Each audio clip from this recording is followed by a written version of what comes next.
Hello everyone, welcome back to the channel. Assessment year 24-25 की income tax return की processing हो या refund को इशू करना हो, दोनों ही केस में डिपार्टमेंट इस बार काफ़ी ज़्यादा समय लगा रहा है। बहुत सारे लोग ऐसे हैं जिनकी आईटीआर अभी तक प्रोसेस नहीं हुई है।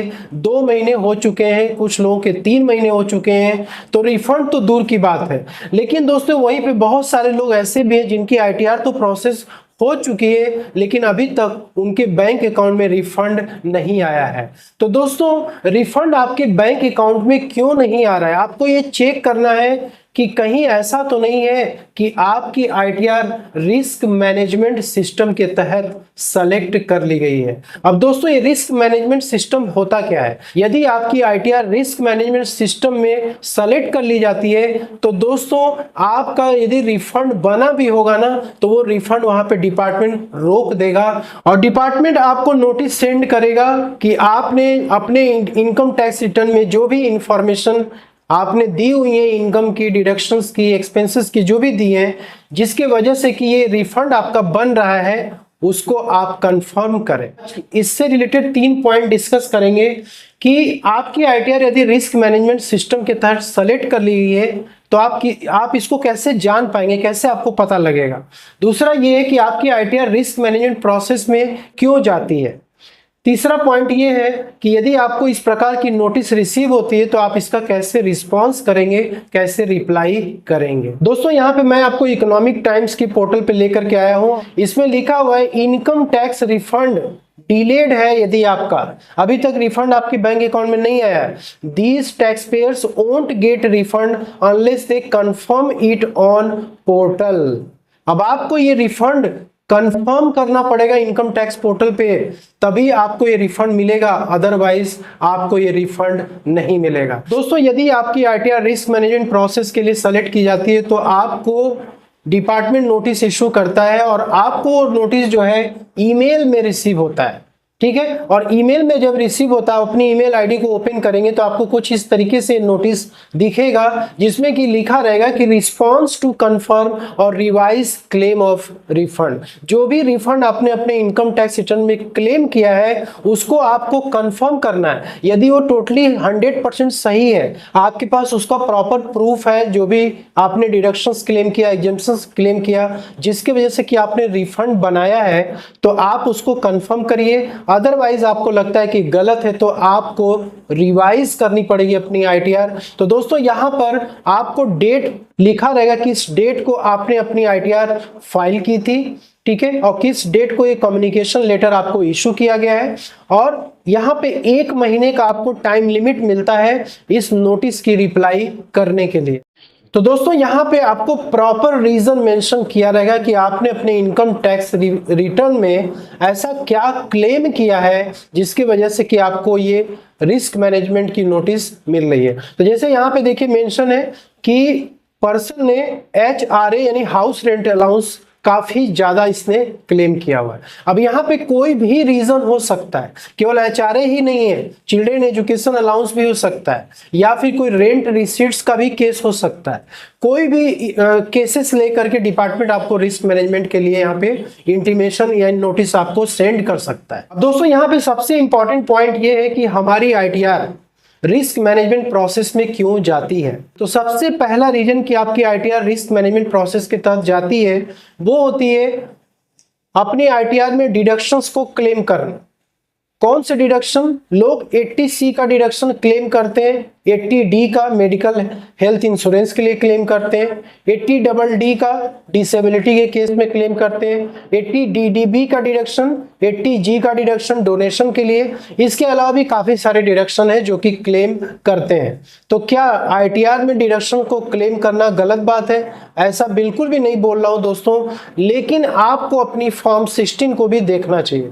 दोस्तों, सैलरीड एम्प्लॉय क्या करते हैं कि अपने इन्वेस्टमेंट की डिटेल्स जब अपने एम्प्लॉयर को सबमिट करते हैं तो एम्प्लॉयर उनके फॉर्म 16 में वो डिडक्शंस शो कर देता है। लेकिन कई बार ऐसा होता है कि फॉर्म 16 में ये डिडक्शंस होते ही नहीं है, लेकिन जब आप अपनी आईटीआर को फाइल करते हैं तो आप ये सारे डिडक्शंस फेक तरीके से क्लेम करते हैं जिससे कि आपका रिफंड बन सके।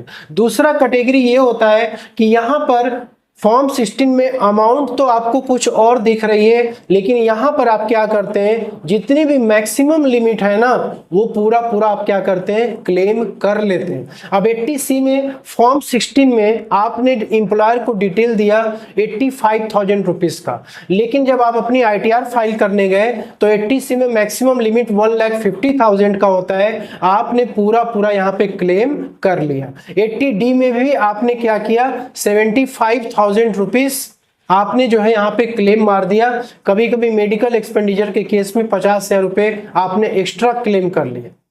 तो इस तरीके का डिडक्शन यदि आप कर रहे हैं, या तो आपने भूल से किया है या जानबूझ करके आपने फेक तरीके से क्लेम किया है, तो आपके फॉर्म 16 में जो डाटा होता है ना वो इनकम टैक्स के पोर्टल पे अपलोड होता है, वहां सारी जानकारी होती है।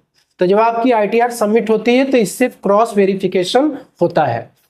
तो दोस्तों काफी सारे लोग ऐसे बोल सकते हैं कि हमें तो कभी ऐसा नोटिस मिला नहीं, हमारी ITR तो सक्सेसफुली प्रोसेस हो जाती है और हमें रिफंड भी हमारे बैंक अकाउंट में आ जाता है। लेकिन दोस्तों आज आपको इस असेसमेंट ईयर नहीं मिला, लेकिन यदि आप इसको करेक्ट नहीं करेंगे तो आपको नेक्स्ट असेसमेंट ईयर में भी मिल सकता है। और कोई जरूरी नहीं कि ये नोटिस आपको मिले, आपको हो सकता है 133(6) का भी नोटिस मिल सकता है। तो ऐसा बिल्कुल भी नहीं है कि आप बच सकते हैं, इसलिए आपको केयरफुल रहना है। दूसरा रीजन यहाँ पे ये है दोस्तों, claiming higher exemptions of allowances such as HRA, LTA, TA, children allowance, इसमें भी लोग गलती करते हैं। हाउस रेंट अलाउंस, किराए के मकान में रह नहीं रहे हैं लेकिन फिर भी HRA का क्लेम लेते हैं। HRA का प्रॉपर कैलकुलेशन नहीं करते हैं। जो HRA उनको सैलरी स्लिप में दिखती है, टोटल HRA क्या करते हैं, एग्जेम्पशंस में डाल देते हैं। लीव ट्रेवल अलाउंस का भी केस है, ट्रेवलिंग अलाउंस है, चिल्ड्रन एजुकेशन अलाउंस। तो यहाँ पर भी यदि आपने हायर एग्जेम्पशंस क्लेम किया हुआ है तो इसके लिए भी आपको रिस्क मैनेजमेंट प्रोसेस में इशू कर सकता है नोटिस और आपसे पूछ सकता है। इसके बाद दोस्तों है लोन का इंटरेस्ट क्लेम करना, यानी अपने हाउसिंग लोन के लिए आपने होम लोन ले रखा, उस पर इंटरेस्ट का आपने पेमेंट किया है, सेक्शन 24B में आपने इंटरेस्ट का क्लेम ले लिया, आपके पास कोई प्रूफ नहीं है, मैक्सिमम 2 लाख रुपए आपने वहां पे डाल दिया ताकि आपका रिफंड बन जाए। कभी कभी क्या होता है, सेक्शन 194IB में TDS कटा है, 50,000 के ऊपर रेंट का पेमेंट करने पे जो इंडिविजुअल HUF होते हैं उनको TDS काटना होता है। तो जो लैंडलॉर्ड है जिसका TDS कटा, उसने रेंट को रिसीव किया है, वो जब अपनी ITR को फाइल करता है तो रेंट का अमाउंट क्या करता है, वहां पे गलत दिखा देता है, कम दिखा देता है ताकि उसका रिफंड बन जाए। तो इसके लिए भी आपको ये RMS के तहत नोटिस मिल सकती है। इसके बाद दोस्तों showing income in ITR not as per AIS and 26AS। कई बार कुछ इनकम ऐसे होते हैं जो 26AS और AIS में रिफ्लेक्ट होते हैं, किसी पे TDS कटा होता है, किसी पे TDS नहीं कटा होता। तो लोग क्या करते हैं, इस इनकम को एस्केप कर देते हैं जिससे कि उनका जो है इनकम कम है और उनका रिफंड प्रॉपर तरीके से बन सके। तो ये 4 इंपॉर्टेंट रीजंस की वजह से आपकी ITR रिस्क मैनेजमेंट प्रोसेस में जा सकती है। अब दोस्तों यदि आपके पास रिस्क मैनेजमेंट प्रोसेस के तहत नोटिस रिसीव हो चुकी है तो आपको नेक्स्ट स्टेप क्या करना है, इसकी रिप्लाई आपको सबमिट कैसे करनी है। 2 तरीके से आप इसकी रिप्लाई सबमिट कर सकते हैं। सबसे पहला तो ये है कि आपके इनकम टैक्स रिटर्न में जो भी डिडक्शंस या एग्जेम्पशंस आपने क्लेम कर रखा है, ठीक है, जिसके लिए आपको नोटिस भी मिली है, आपको लगता है कुछ सब कुछ सही है, आपके पास उसका प्रॉपर एविडेंस है, प्रूफ है, डॉक्यूमेंट्स है, आपने उसकी प्रॉपर फाइल तैयार की है, आपने प्रॉपर कैलकुलेशन किया हुआ है, तो उस केस में आप क्या कर सकते हैं, अपने इस रिस्पॉन्स को आप एग्री कर सकते हैं, ठीक है, कि आपका रिफंड 100% जेन्युइन है और वो करेक्ट है। तो उस केस में फिर डिपार्टमेंट आपको जो भी डॉक्यूमेंट्स एविडेंस से आपको डिमांड कर सकता है, आपको सबमिट करना होगा, फिर आपको रिफंड इशू हो जाएगा। लेकिन यदि आपको लगता है कि आपकी ITR में जो डिडक्शंस और एग्जेम्पशंस है वो सही नहीं है, आपने फेक तरीके से क्लेम किया है, गलत अमाउंट आपने डाल रखा है, तो उस केस में आपको अपनी ITR को रिवाइज करनी है और आपको रिस्पॉन्स सबमिट करना है। दोस्तों रिप्लाई सबमिट करने के लिए आपको इनकम टैक्स के पोर्टल पे लॉगिन करना है और यहाँ पे पेंडिंग एक्शन में आपको आना, वर्क लिस्ट पे आपको क्लिक करना है। सो फॉर योर एक्शन में आपको नोटिस दिख जाएगी जिसमें कि असेसमेंट ईयर मेंशन होगा, उसका एक्नॉलेजमेंट नंबर मेंशन होगा और यहाँ पर आपको सबमिट रिस्पांस का ऑप्शन दिखेगा, इस पे आपको क्लिक करना होगा और रिस्पांस आपको सबमिट करना पड़ेगा। ये ऑलरेडी सबमिटेड है, इसलिए फॉर योर इंफॉर्मेशन में सारी डिटेल्स दिख रही है, आपके लिए फॉर योर एक्शन में ही रहेगा जो कि आपको करना पड़ेगा। तो दोस्तों जैसे ही आप सबमिट रिस्पांस पे क्लिक करेंगे, यहाँ पर आपको कंफर्मेशन के लिए बोलेगा, ठीक है, जो भी आपने रिफंड क्लेम किया। दो ऑप्शन आपको यहाँ पे मिलेंगे। सबसे पहला तो ये है कि I hereby state that the claim of refund is correct to the best of knowledge and belief.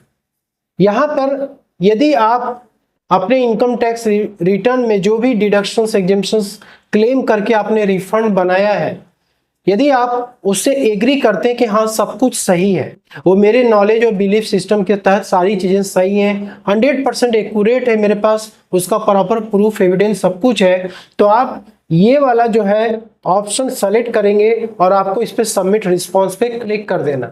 यदि आपको लगता है कि आपकी ITR में गलती हुई है, आपने फेक तरीके से सारी चीजें की हैं, तो फिर आपको ये सेकेंड वाला ऑप्शन सेलेक्ट करना है, I will revise my return of income to the correct amount of refund claim. यहाँ पे आप क्लिक करके डिपार्टमेंट को ये बताएंगे कि मैं अपनी ITR को रिवाइज करूंगा और मैं सही रिफंड को यहाँ पे क्लेम करने की कोशिश करूंगा। इसके बाद आपको सबमिट रिस्पॉन्स पे क्लिक करना। तो दोस्तों इस तरीके से आप रिस्क मैनेजमेंट प्रोसेस की जो भी नोटिसेस आप रिप्लाई कर सकते हैं। यदि आपको इसमें कोई दिक्कत आती है तो आप हमसे कांटेक्ट कर सकते हैं, डिस्क्रिप्शन में नंबर दिया हुआ है, और आपकी जो भी इससे रिलेटेड प्रॉब्लम्स होगी वो सॉल्व हो जाएगी। होप कि आपको वीडियो में दी गई जानकारी आपको पसंद आएगी होगी। मिलते हैं नेक्स्ट वीडियो में, तब तक के लिए जय हिंद, जय।